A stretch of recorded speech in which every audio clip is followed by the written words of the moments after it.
안녕하세요, 아토모빌 정 실장입니다. 반갑습니다. 오늘 영상은 좀 유감스럽게 여러 시청자 여러분께 좀 도움을 요청을 하고자 이렇게 영상을 올리게 되었습니다.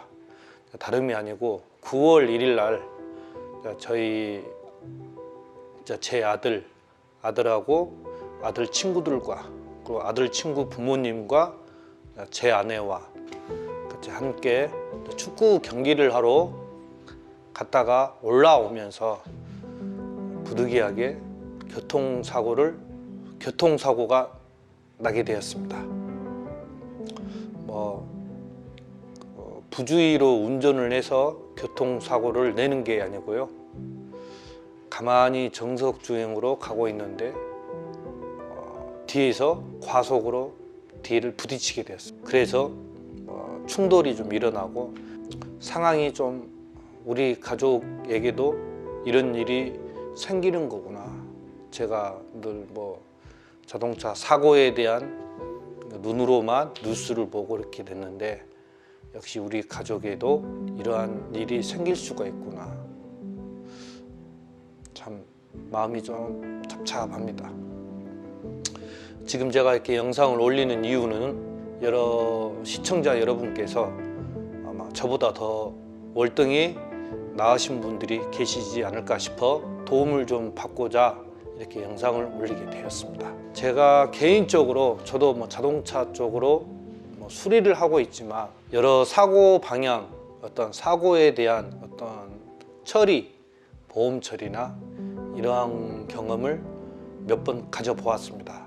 그래서 이럴 땐 어떻게 처리를 하는 게 가장 현명하고 처리가 잘 되는지, 실질적으로 저희도 모든 그 현장 사고에서 사고가 났을 때 바로 그 고속도로에서 보면 이렇게 견인 기사분들이 있는데, 저 개인적으로는 내 보험 담당자, 내 보험 견인사와 협의하여 어떤 이동 조치를 취하는 게 맞지 않을까 싶어 우선 보험 담당자와 함께 의논을 해서 안성 쪽에서 지금 사고가 났었는데 차를 이렇게 여기까지 가져오게 되었습니다. 자동차 보상 처리 담당자가 있고 현장 출동해서 처리를 해주는 분이 있는데, 또한 규정을 봤을 때 그렇게 합리적으로 제가 잘 처리가 되는지 여러 보험 처리를 해보면서 변수가 좀 많이 심했었습니다. 변수가 좀 심해가지고 좀 더 꼼꼼히 따져서 처리를 한번 해보고자 이렇게 이야기를 드리는 건데요. 우선 저희 가족들은 지금 병원에 입원해서 지금 치료를 받고 있는 중입니다. 그래도 어떻게 차 안에 그렇게 영상을 제가 보여드리도록 하겠습니다. 영상을 보여주는데요. 정말 만약에 승용차, 이게 작은 차였다면, 작은 차를 타고 갔었다면 아마 더 큰 상황이 더 이루어지지 않았을까. 이런 상황이 생겨서는 절대 안 되겠지만 다행히 좀 SUV를 타서 그나마 어디가 골절이 되고 어디 좀 위독하거나 그러지는 다행히 그러한 상황은 안 만들어졌습니다. 천만다행입니다. 시청자 여러분들에게 묻고자 하는 건요, 지금 차가 사고가 났습니다. 자, 우선 사고 난 영상을 보시면서 여러분들에게 자문을 좀 부탁을 드리겠습니다. 한번 보시도록 하시고요, 제가 중간중간 설명을 드리도록 하겠습니다.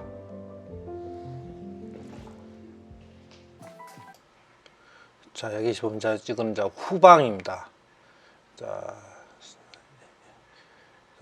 버스 전용차로 1차선, 2차선, 3차선, 4차선, 5차선. 자, 버스 전용 도로에 들어와서는 아니 되는 차량인데도 불구하고 버스 전용 도로를 불법으로 진입을 했습니다. 이 상황에서 졸음운전을 하고 있는 것을 확인을 할 수가 있었습니다. 보시다시피 저 차량이 오고 있습니다. 근데요, 현재 이 차량입니다. 이 차량이 오고 있는데요. 자,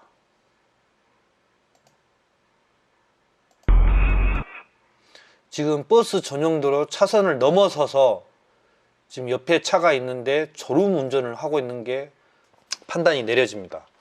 지금 차선을 넘어서 이게 이쪽으로 지금 저희 차량으로 오고 있었습니다. 그래서 운전석 뒤쪽 브레이크 등 쪽을 부딪히게 되었죠.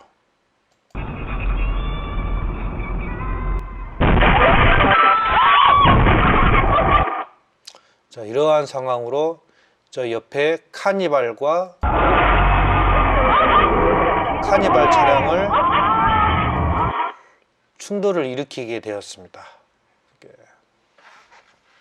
다시 한번 보도록 하겠습니다.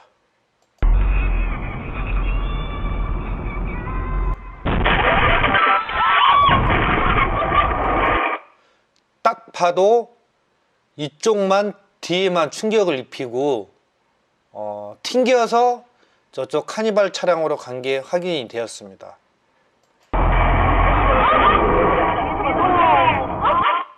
자, 이 상황에서 전면을 보도록 하겠습니다.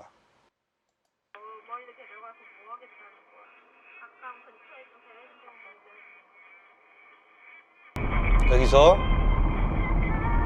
탁 부딪히고 이쪽 라이트 쪽을 운전석 앞 라이트 쪽을 그레인저 앞 차량을 부딪히게 되었습니다. 딱 이렇게 부딪히고 정차를 하게 되었습니다. 자, 현재 이 상황에서는 라이트 이쪽만 부딪히게 되었죠. 다시 한번 보도록 하겠습니다.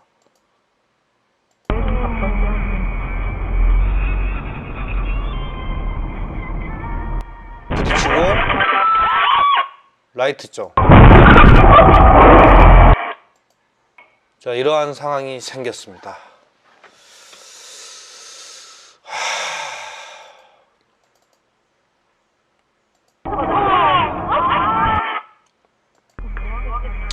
시속이 약 한 80km에서 80km, 100km 정도 이렇게 됐습니다.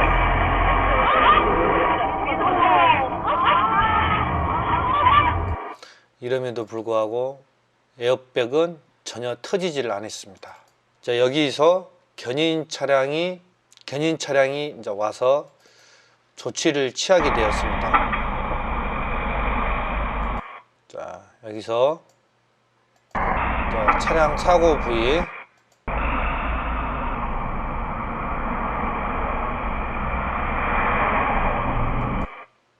옆에 스포티 차량하고 그랜저 차량, 자, 이렇게 견인 조치를 취하고 있는 와중에 지금 견인을 하고 있는 중입니다. 근데 여기서 앞에 산타페 차량이 빠지고 이 앞에 벤츠 차량이 약 30-40km 정도 속도로 해서 이분도 역시 또 졸음 운전을 했습니다. 브레이크를 전혀 밟지를 않습니다.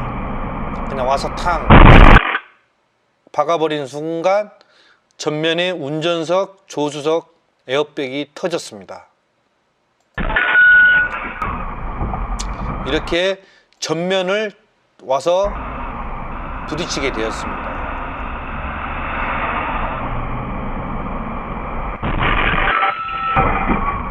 참.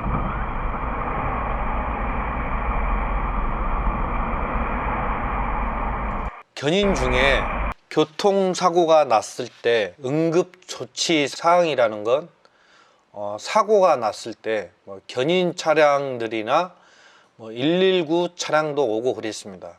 그랬을 때는 차량의 탑승자들을 빨리 신속히 교통정리를 하고 응급조치를 취하고 119가 와서 1차선, 2차선, 3차선, 4차선을 잠시 막고 차량 동승자들을 갓길로, 차량을 완전히 차도 역시 갓길로 차량을 교통정리를 했어야 하는데 이분은 차량분들을 이 레카차 안으로 다시 차를 안에 태웠습니다.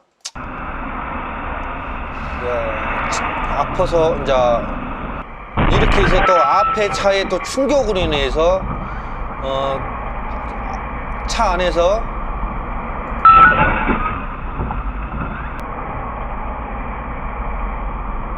여기서도 또 안에 부상을 당했던 것이죠. 참 사고가 났을 때는 차량을 왜 다른 차량들은 왜 전부 다 갓길로 다 처리를 했는데 이 차량은 왜 갓길로 빨리 조치를 취하지 않았는지 참 이해가 안 갑니다. 자, 이렇게 받고 지금 카니발 차량이고 스포티지 차량, 이 상황에서 아픔을 좀 호소를 하고 있습니다.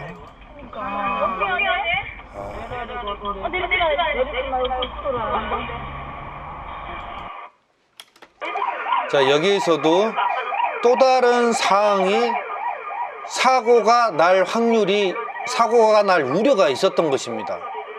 그럼에도 불구하고 이 차량의 사고 현장 처리를 빨리 사고 조치 대응이 너무 미흡했던 걸로 보입니다. 좀 안타깝습니다. 자, 견인 조치가 조금 늦었습니다. 이게 견인 조치를 취할 때 뒤에다가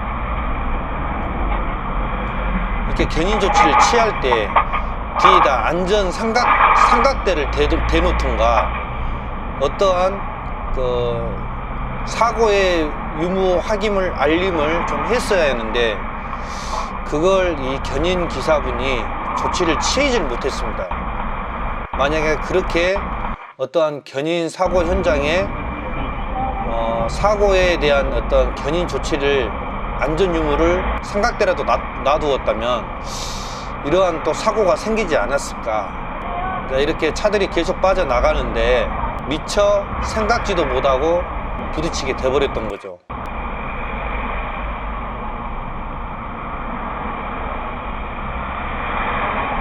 자, 이렇게 와서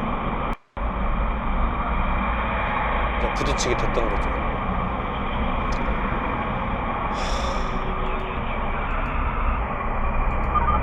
이분도 역시 졸음운전이었습니다.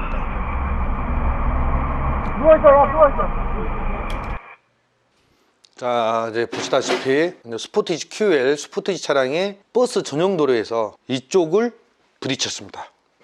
이렇게 이쪽을 쾅 부딪히고 튕겨 나가고 이제 옆에 차량들하고도 부딪히게 되고, 이 차량 운전자의 어머님께서는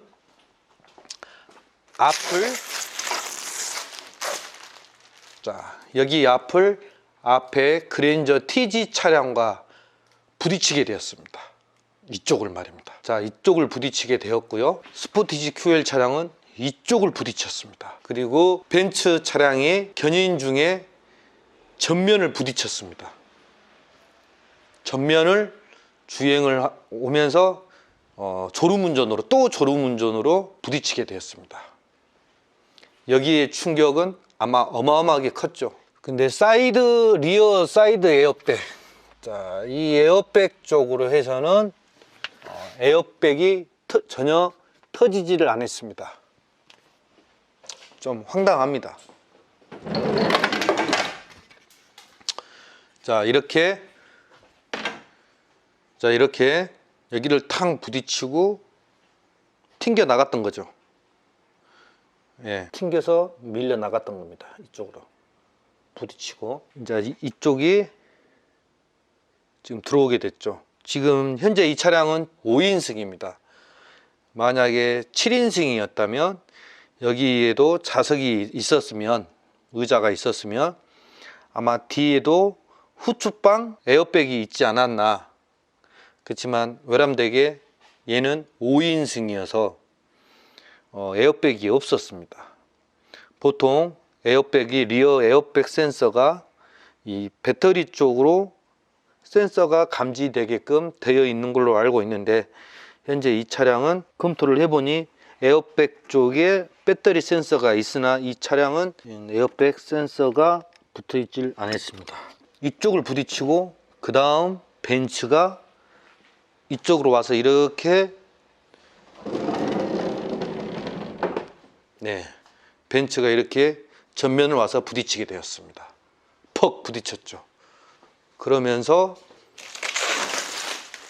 이 전면을, 여기 전면을 견인 차량의 견인 중에 전면을 이렇게 부딪히게 되었죠. 여기 이제 뭐 견인 쪽 앞 차량에 거기와 부딪히면서 이게 범퍼가 이렇게 이런 식으로 찢어지게 됐죠.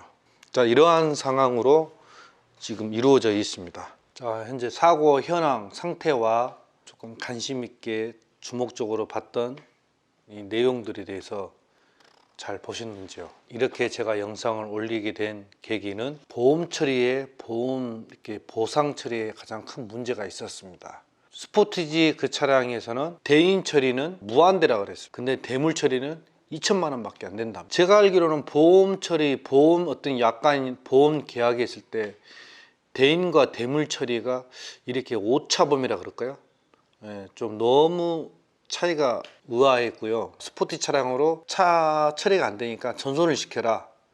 전손을 시키면 전손 차량 자차가액이 2,360만 원이랍니다. 그래서 2,360만 원에 전손을 처리하고 마무리를 짓도록 하자. 내 차량에 자차 넣은 차량 가액에 전손 처리를 했을 때 보험을 넣어둔 조건에 어떠한 뭐 영향은 없다. 제가 차를 사고를 내서 뭐 쌍방에 가실이 있는 것도 아니고 일방적으로 제가 이제 피해를 받은 건데 제가 왜 이렇게 보험 처리를 내 차로, 내 사비로 자차로 전손 처리를 해야 되는 건지 좀 그거 하나 좀 의문이 좀 갔고요. 그리고 차량 자차 가액이 2,360에 잡혔습니다. 하나 좀 부당합니다. 왜? 비록 2015년식이고 차량 가액이 2,360에 잡혔지만 현재 차량 시세에서는 2,500에서 3,000 기준입니다. 하지만 맥스로 따졌을 때는 현재 차량 키로수가 3만 킬로밖에 안 됩니다. 2015년식에 지금 현재까지 탄 차량 키로수가 3만 몇천 킬로밖에 안 됩니다. 그럼에도 불구하고 그 시세를 봤을 때는 3,500이 둘쑥 넘어갑니다. 근데 내 차차 차량 가액은 2,300밖에 안 잡혀 있습니다. 그래서 이 차량 시세에 다시 감정평가를 해서 3,300을 받았습니다. 3,300을 받았고요. 차량 수리비는 현재 시세에서 4,200이 나왔습니다. 차량 수리를 했을 때 차량 수리의 120%를 인정을 해준다 그랬습니다. 120%. 그러면 자 20% 정도 더 올라가니까 4,100까지는 인정이 되지 않을까라고 생각을 하고요. 자, 하나 더 미수선 처리를 했을 때 3,600까지 나온다고 했습니다. 3,600 미수선 처리를 했을 때 자, 우리는 4,200이지만 4,200에 미수선 처리를 했을 때 과연 이게 뭐 70% 80%를 따졌을 때 차량의 그 뭐 감가 상상, 이 차량의 잔존 가치를 따졌을 때 그게 또 금액을 했을 때 3,100만 원이 나온다 그랬습니다. 근데 어쨌든 상대 차는 그 스포티지는 대물 처리가 2천만 원밖에 안 된다. 벤츠 차량 삼성은 무한대입니다. 대인 대물 뭐 충분히 보상을 받을 수 있는 상황이 되었습니다. 삼성에서는 남몰라 하고 있고 나는 삼성 쪽 벤츠 차량은 나는 책임이 없다. 스포티지 1차 사고 차량이 책임이 있다. 1차 사고 차량에게 모든 것을 떠맡기려고 하고 있습니다. 그래서 1차 차량에서는 대물이 2천만 원밖에 안 된다는 것도 제 눈으로는 확인을 못했습니다. 하지만 제가 좀 더 꼼꼼히 따지겠지만 여러 시청자 여러분께 묻고 싶은 건 스포티지 차량도 책임이 있고 벤츠 차량도 책임이 있는데 거기에 대해서 벤츠 차량은 삼성 쪽은 책임이 없다. 여러 시청자분께 물어보고 싶은 거였습니다. 그래서 지금 차량의 사고 부위를 이렇게 나눠서 견적을 다시 산출을 한번 해보려고 그럽니다. 그래서 지금 저는 개인적으로 이 차량을 전손 처리를 하게 되면 차량 감가 상상에 차량 가액이 너무 낮아서 전손 처리를 하면 차도 넘기고 차량 가액도 너무 낮아서 보상을 받기가 어려울 것 같고요. 자, 이 차량을 보상을 받으려면 대물이 2천만 원만 잡혀 있으니 나머지 금액은 차주에게 별도로 청구를 해야 한다. 이런 식으로 얘기를 하고 있습니다. 자, 이유는 대물 처리가 스포츠 차량은 2천만 원이므로 삼성은 배제하는 겁니다. 그냥 롯데 보험회사에서 마무리를 지려 하는 거죠. 과연 그게 허용이 되는 건지 여러 시청자분께 자문을 듣고자 이렇게 영상을 남기게 되었고 많은 댓글을 좀 부탁 좀 드리겠습니다. 감사합니다.